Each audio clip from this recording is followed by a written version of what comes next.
साथियों नमस्कार। आज बारी है साडावीर के बारे में जानने की। साडावीर क्या है, कैसे काम करता है और ये कैसे बना है, इस सब पे बात होगी। पहली बात तो ये है कि साडावीर है क्या।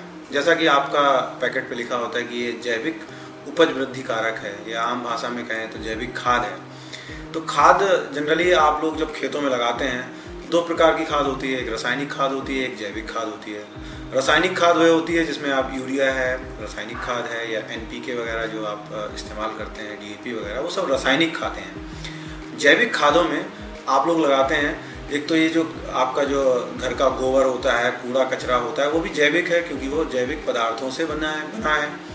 तो वो उसे कंपोस्ट भी बोलते हैं। या आप लोग खेतों में हरी खाद लगाते हैं, वो भी सब जैविक खादें हैं। तो जैविक खाद एक तरफ तो आप घर के गोबर से बनाते हैं, हरी खाद से बनाते हैं, लेकिन इस पैकेट में ऐसा क्या है कि भाई ये जैविक खाद की तरह काम है। इस पैकेट में जैविक खाद क्यों लिखा हुआ है, तो इसके बारे में बताऊंगा। साथियों, बाजार में दो तरह की जैविक खाद आती है। एक जैविक खाद जो होती है जीवाणुओं पर आधारित होती है। आप सबको पता होगा जो लोग खेती में इंटरेस्ट रखते हैं कि जो मिट्टी होती है, हमारी ज़मीन की जो मिट्टी होती है, उसमें बहुत सारे सूक्ष्म जीव होते हैं और वह सूक्ष्म जीव जो हैं वो वातावरण से या वहाँ से मतलब ज़मीन के अंदर से पोषक तत्व बनाते हैं, कुछ का जो है उनकी फॉर्म बदलते हैं। जैसे कि एक राइजोबियम नामक एक बैक्टीरिया होता है, सूक्ष्म जीव होता है, वो वातावरण की जो नाइट्रोजन है उसको ज़मीन में जो है पैदा करता है, वातावरण से लेके वो ज़मीन में डालता है और उस ज़मीन से वो नाइट्रोजन जो है पौधों में जाती है। यूरिया से सब जानते हैं कि नाइट्रोजन मिलती है। तो इसी तरह से बहुत सारे सूक्ष्म जीव होते हैं, कोई फास्फोरस के लिए काम करता है, कोई पोटास के लिए काम करता है। लेकिन ये सूक्ष्म जीव तब अच्छे से काम कर पाते हैं जब हमारी ज़मीन में कार्बन की मात्रा ठीक से होगी, क्योंकि सूक्ष्म जीवों को पनपने के लिए ज़मीन में कार्बन होना बहुत ज़रूरी है। और जब कार्बन होना भी ज़रूरी है और ज़मीन के अंदर कुछ पेस्टिसाइड्स वगैरह भी ना लगे हों, मतलब ज़मीन की सेहत ठीक होगी तभी ये सूक्ष्म जीव काम कर पाएंगे, अन्यथा ये सूक्ष्म जीव नष्ट हो जाएंगे।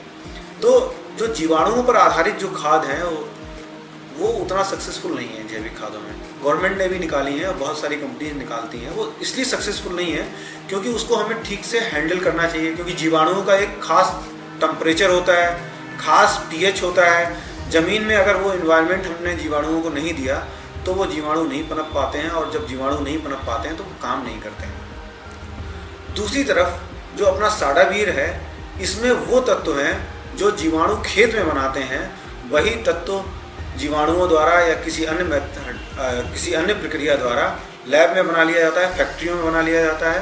तो जो काम जीवाणु खेत में करते हैं या जो तत्व बनाते हैं, वही काम जो है लैब में कर लिया गया है, या लैब में कहें तो या फैक्ट्री में कर लिया गया है, और वो जो है साडावीर के रूप में उपलब्ध है। अब वो काम क्या है, देखिए, खेत में जीवाणु जब काम करते हैं तो जो हम कंपोस्ट खाद डालते हैं तो उसमें बहुत सारे जीवाणु खेतों में उनको पनपने का मौका मिलता है कंपोस्ट खाद से, और वो कंपोस्ट खाद को ऑर्गेनिक एसिड्स में बदल देते हैं, ऑर्गेनिक अम्लों में बदल देते हैं। जैसे अगर आपने एक ट्राली कंपोस्ट खाद डाली तो उस पर जीवाणुओं ने खेत में काम किया और कुछ किलोग्राम ही उससे ऑर्गेनिक एसिड्स बनेंगे। और ये ऑर्गेनिक एसिड क्या होते हैं, पौधे के लिए जितने भी जरूरी पोषक तत्व होते हैं वो इन ऑर्गेनिक एसिड में ही घुले रहते हैं। देखिए, खेत में अगर पोषक तत्व पड़े हैं और वो अगर घुलनशील अवस्था में नहीं है तो पौधा उसको ग्रहण नहीं कर पाएगा। पौधा जो है पोषक तत्वों को, जो पोषक तत्व होते हैं, सूक्ष्म मिनरल्स होते हैं, उनको चिलेटेड फॉर्म में या घुलनशील फॉर्म में ही जो है अवस्था में ही ग्रहण कर पाते हैं। तो उन पोषक तत्वों का घुलनशील होना बहुत ज़रूरी है। आज खेतों की समस्या, अगर खेतों में जिंक की कमी आ रही है तो वो इसका कारण ये नहीं कि खेत में जिंक नहीं है। हम लोग बहुत अधिक मात्रा में जिंक लगाते हैं, उसके बाद भी खेतों में जिंक की कमी होती है। क्यों होती है? क्योंकि उसमें वह घुलनशील अवस्था में नहीं होती है, उसमें ऐसे ऑर्गेनिक अम्ल नहीं होते हैं जो उसको घुलनशील अवस्था में बदल दें और वह घुलनशील अवस्था में बदलकर जो है पौधे या जो आपकी फसल है उसको ग्रहण कर सके। तो समस्या ये है। तो अभी हम जितना भी अगर पोषक तत्व ऊपर से लगाएंगे, अगर वो मिट्टी की सेहत ठीक नहीं है, मिट्टी में कार्बन नहीं है या ऑर्गेनिक अम्ल नहीं है मिट्टी में, तो वो घुलनशील अवस्था में नहीं बदल पाएंगे और पौधा उनको ग्रहण नहीं कर पाएगा। तो साडावीर क्या है? ये ऑर्गेनिक अम्ल हैं, ऑर्गेनिक एसिड्स हैं और ये ऑर्गेनिक एसिड्स वो एसिड्स होते हैं जो कंपोस्ट खाद से, जैसे मैंने बताया कि जीवाणु क्रिया करके बनाते हैं, तो ये नेचर में ही बनते हैं। और जो साडावीर है ये नेचुरल चीज़ों से, एक तरह से कहते हैं कि जो आपकी देसी खाद है उसका एक्सट्रैक्ट समझ लीजिए कि 1 टन की बजाय 1 किलो में 1 टन देसी खाद आप जो लगाते हैं, 1 ट्राली की लगाते हैं, वो कुछ किलो में ही या 1 किलो में ही उतना तत्व आ जाते हैं, ऑर्गेनिक एसिड्स आ जाते हैं। तो एक तरह से ये नेचुरल पदार्थों से ही बना हुआ है। जितने भी ये जो घास फूस है इन्हीं से ही बनाया जाता है, नेचुरल पदार्थों से ही बनाया जाता है। तो इसमें ऑर्गेनिक एसिड है। अब जब हम इसको खेत में लगाते हैं तो इसमें पहले से भी पोषक तत्व मिल चुकी है ना। ऑर्गेनिक एसिड्स नेचुरल पदार्थों से बनाए जाते हैं तो इसमें पोषक तत्व पहले से भी होते हैं, क्योंकि जो पौधे के लिए चाहिए होते हैं। दूसरा ये है, जब हम इसको खेत में लगाते हैं तब ये क्या करता है, खेत में जाके उसमें पहले से उपस्थित जितने भी पोषक तत्व हैं, जैसे जिंक है या मैग्नीशियम है या फेरस है या कॉपर है, जो तत्व उसमें पड़े हुए हैं और जो घुलनशील अवस्था में नहीं है या कहें चिलेटेड अवस्था में नहीं है, जिनको पौधा ग्रहण नहीं कर पाता था, उनको उस अवस्था में बदल देता है और पौधा उसको ग्रहण करने लगता है।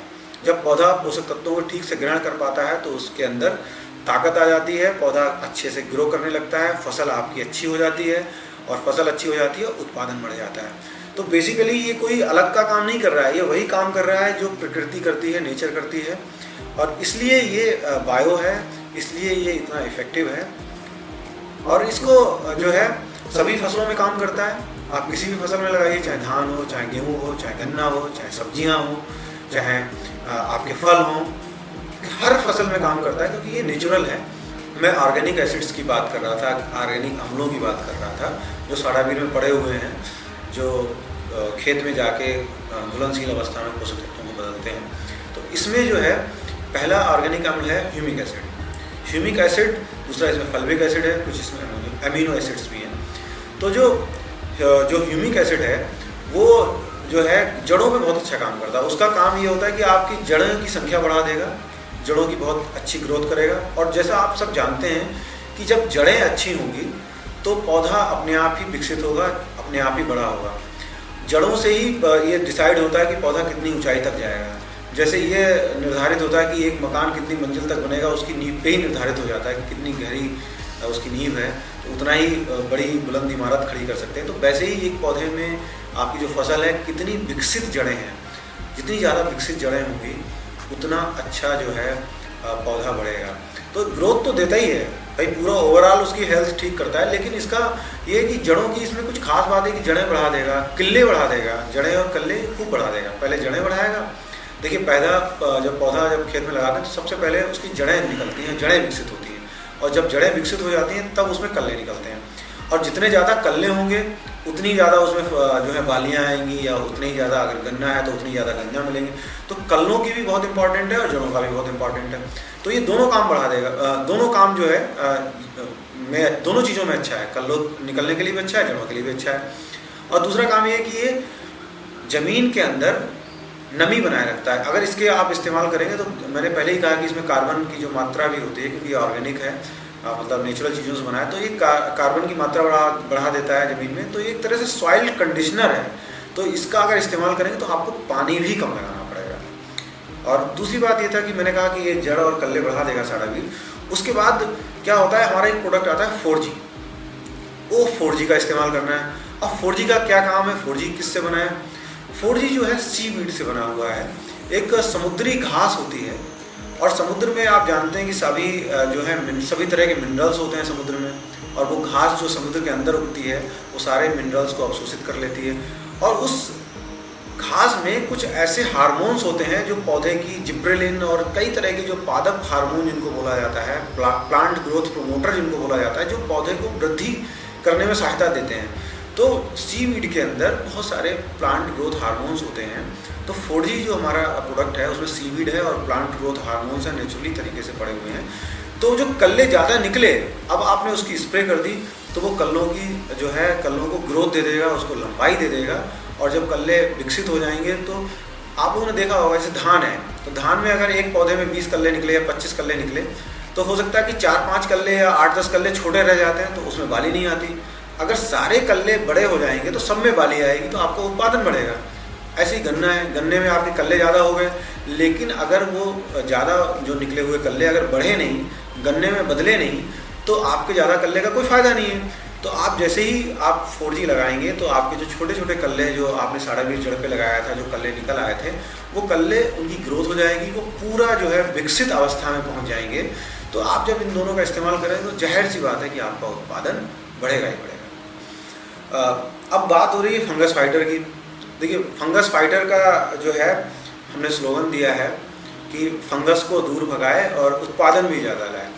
तो जनरली जो बाज़ार में जो आते हैं जितने भी फंगस वाले प्रोडक्ट, वो सिर्फ फंगस से लड़ने के लिए ही होते हैं कि भाई फंगस ख़त्म कर दी, लग गई। ये प्रोडक्ट ऐसा है कि ये आप प्रिवेंटिव में यूज कर सकते हैं, यानी कि आप पहले से इस्तेमाल करते रहिए, आपको फंगस नहीं लगने देगा। और अगर लग गई है तो आप स्प्रे करके उसको दूर भगा सकते हैं। अब आप देखिए, आप कहेंगे कि साहब आप तो हमारे खर्चे बढ़ाने की बात कर रहे हैं कि भाई फंगस पता नहीं लगी नहीं लगी, आप पहले से ही कर रहे हैं, इसको छिड़कते रहिए, तो हमारा तो खर्चा बढ़ जाएगा। लेकिन साथियों, अगर आप इसका स्प्रे करेंगे तो आपका खर्चा नहीं बढ़ेगा, आपका उत्पादन भी बढ़ जाएगा। तो ये सिर्फ फंगस के लिए नहीं, ये उत्पादन बढ़ाने के लिए भी है। इसमें पोषक तत्व हैं, ऑर्गेनिक अम्ल हैं, इसमें फल्विक एसिड है, इसमें ह्यूमिक एसिड है, अमीनो एसिड्स हैं, ऐसे ऑर्गेनिक एसिड हैं, और इसमें जो कुछ मिनरल्स हैं पौधे के लिए ज़रूरी। तो और बाकी जो एक फंगस के लिए ज़रूरी होता है, इसमें सल्फ़र है जो फंगस से लड़ता है, और भी कई सारे तत्व हैं जो फंगस से लड़ते हैं। तो इसका दोनों तरह से उपयोग कर सकते हैं, पौधे को वृद्धि देने के लिए भी और बीमारी से दूर रखने के लिए और बीमारी भगाने के लिए भी। अगर आप चाहते हैं कि पौधा मजबूत बने, ग्रो करे, इस्तेमाल करते रहिए। फंगस आपको पास नहीं आने देगा, लड़ने नहीं देगा। अगर आप लगातार लगा रहे हैं, अगर लग गई है तो आप इसका स्प्रे करेंगे तो फंगस दूर हो जाएगी और उत्पादन भी बढ़ जाएगा। तो उम्मीद है कि साड़ावीर के बारे में जो जानकारी दी है वो आप उससे समझ गए होंगे और आप अपने किसान भाइयों को अच्छे से गाइड कर पाएंगे। Thank you.